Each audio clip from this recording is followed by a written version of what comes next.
సమాధానకరమైన జీవితం ఏదన్నా ఉన్నదంటే, దేవునిలో సంతోషించే జీవితం ఏదన్నా ఉన్నదంటే ఏంటో తెలుసా?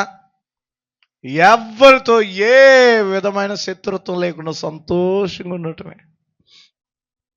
నేను చెప్తున్నాను, దీనికన్నా ఆనందకరమైన బతుకు ఇంకోటి లేదు. నేను చెప్తాను, అసలు ఎన్ని కోట్ల ఆస్తైనా కలిగి ఉండు,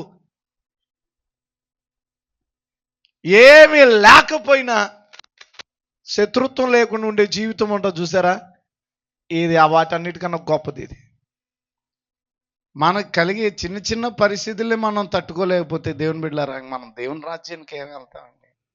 దేవుని రాజ్యంలో స్థానాన్ని ఎలా సంపాదించుకుంటామండి?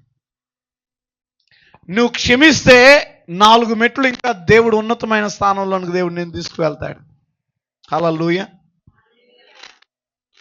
నువ్వు క్షమించి చూడు, క్షమించి చూడు, దేవుడు నిన్ను లేవనెత్తుతాడు పైకి.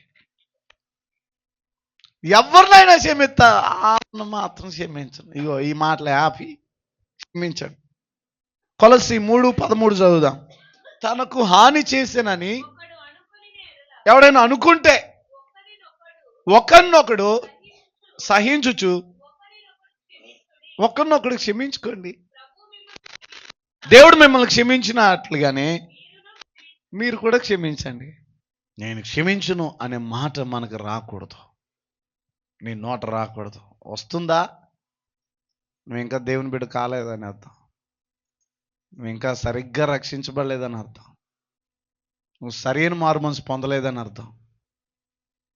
I have a doubt on your salvation. మీ రక్షణ గురించి ఎక్కడో సంకోచించవలసి వస్తుంది.